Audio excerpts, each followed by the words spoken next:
Hello everyone. Today I am going to be talking about Adventures in a Banyan Tree, which is the first chapter of the 10th Standard English textbook. It is a short story that is written by Ruskin Bond, who is an Indian author of British descent. An Indian author of British descent. What does that mean? It means that the author, Ruskin Bond, was born in India to British parents. Bond is a writer who won the Padma Shri Award in the year 1999 for his contributions to children's literature. His first children's book was The Angry River. He now lives near Mussoorie in Uttarakhand. I told you that Bond was born in India to British parents. Knowing this little detail is important in understanding our story because it talks about the author's experiences during his growing up years in India. This story is included in Glimpses of Green, the first unit of our English reader. The word glimpse means a sudden look, and green is the color which is a symbol of nature, prosperity, freshness, fertility, and life itself. Imagine a world where there is no green. Pretty boring, isn't it? So in short, the first unit is about nature, about taking a look into the world of nature. Adventures in a Banyan Tree, as the name suggests, is a story that has close connection with nature.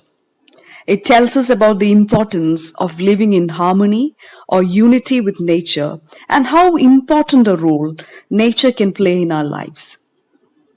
Even though the story is quite simple, it has a lot of messages for the young people. It tells us about the close or intimate connection that man can have with nature and how nature can be our best friend in times of our modern day troubles and tensions. Nature can be a friend, a nurse, a teacher, and also nature can show us the evidence of how beautiful and different each of God's creations are. Our short story tells us how the narrator, who is a boy, loved spending his time on top of a banyan tree and how he enjoyed observing the world under and around him. The exciting adventures that he watched from up the tree forms the core of the story. Now let's look into the story. The story is set in Dehra. Dehra is a short for Dehradun. It is the capital city of the northernmost state of India, Uttarakhand. The story begins by describing about young Ruskin Bond's home and life in India.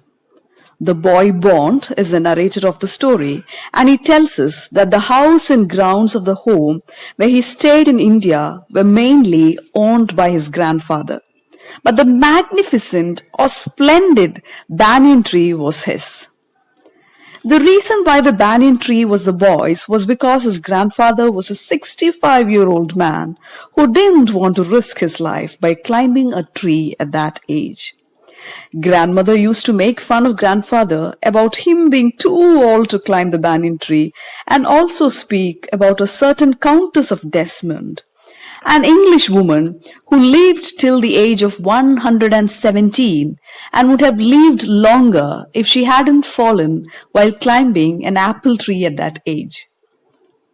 The boy loved spending time on the spreading branches of the banyan tree and describes it as being older than grandfather and as old as the town of Dehra. The boy's first friend on the banyan tree was a small grey squirrel. At first, the squirrel seemed or appeared quite displeased and angry at the boy's entry into his world.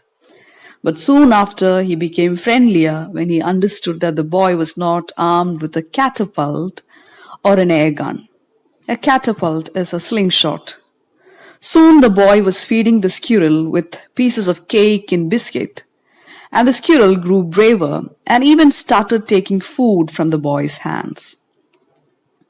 Before long, the squirrel started searching the boy's pockets for food and would help himself to whatever he found there.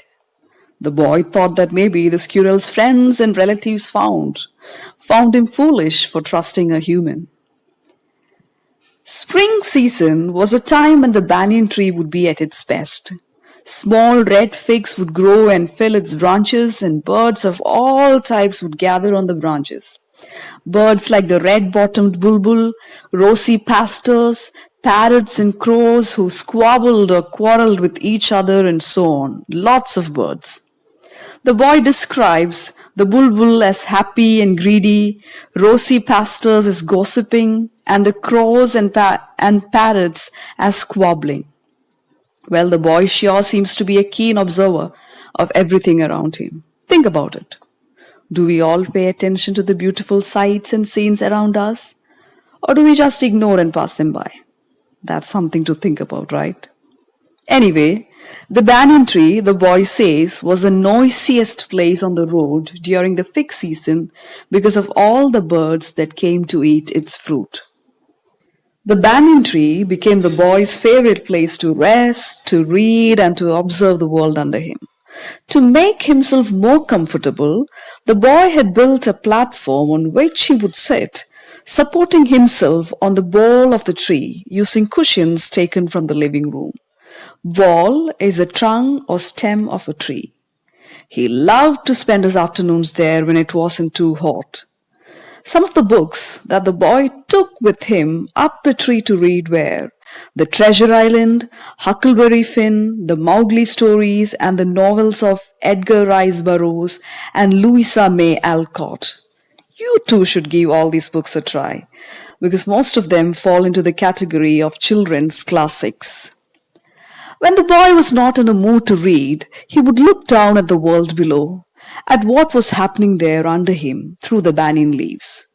Looking from up there, he would see sights like his grandmother hanging up or taking down the washed clothes, the cook arguing with the fruit seller, or a grandfather getting irritated at the hardy or strong Indian marigolds which sprang up all over his very English garden. Marigold is a plant with orange, yellow, or reddish flowers. So I use the word English garden, right? How did English come in here? Remember what I said about Bond in the introduction? That his family is British. So this was a very English garden, probably with plants and flowers of English origin. In between, when Indian marigolds sprang up, the boy's grandfather would get very irritated. On normal days, when the boy looked down from the tree, he saw only these type of usual sights. But one day, something exciting happened. What was that? The boy saw a fierce fight between a mongoose and a cobra sitting on top of the tree. This happened on a hot April afternoon, and because of the heat, everybody had gone inside. The boy himself was feeling sleepy and was wondering if he should go for a swim in the pond behind the house. That's when he saw a huge black cobra smoothly crawling out of a bunch of cactus, making its way to some cooler part of the garden. At the very same time, a mongoose that the boy had often seen before came out of the bushes and went straight to attack the cobra. There was an open space without any grass under the tree, and this was where they both came face to face. Both the cobra and the mongoose knew how strong their opponents were. Both were skillful and experienced fighters. The cobra could move swiftly and strike with the speed of light, and the sacs behind his long, sharp fangs were full of deadly venom or poison. Fang is the long, pointed tooth for injecting venom. Looking at this preparation of battle from up the tree, the boy knew that it was going to be a battle of champions. Making a hissing sound and his forked tongue moving in and out, the cobra raised 3 of his 6 feet off the ground and spread his broad spectacled hood. The mongoose bushed his tail. It was the long hairs on the mongoose's body that had saved him from the cobra's bites in the past. The cobra and the mongoose didn't know that the boy was seated up the tree, but they did know of the arrival of 2 other spectators. By the way, a spectator is one who watches an event. So who were those spectators? A myna and a foolish jungle crow. Quite curious to know the result of the battle, they had settled on a cactus. If only they had just sat there to watch, everything would have been all right. But let's see what happened. The cobra swayed from side to side in the hopes of fooling the mongoose to make a false move. But the mongoose was too cunning to fall for the cobra and refused to look into its powerful eyes. It was a mongoose that began the attack. He moved quickly forward, pretending to attack, and then made a sudden jump to one side. The cobra struck immediately, but missed the mongoose. Jumping smartly to one side, the mongoose moved as swiftly as the cobra, bit him on the back, and jumped away. The moment the cobra struck, the crow and the myna got so excited and hurled themselves at him, but clashed in midair and returned to the cactus plant, shrieking at each other.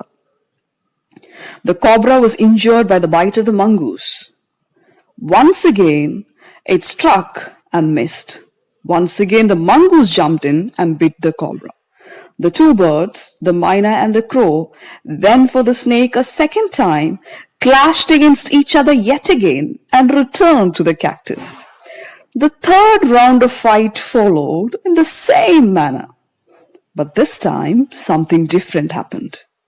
The crow and the myna dived at the cobra a third time, but this time they missed the cobra as well as each other.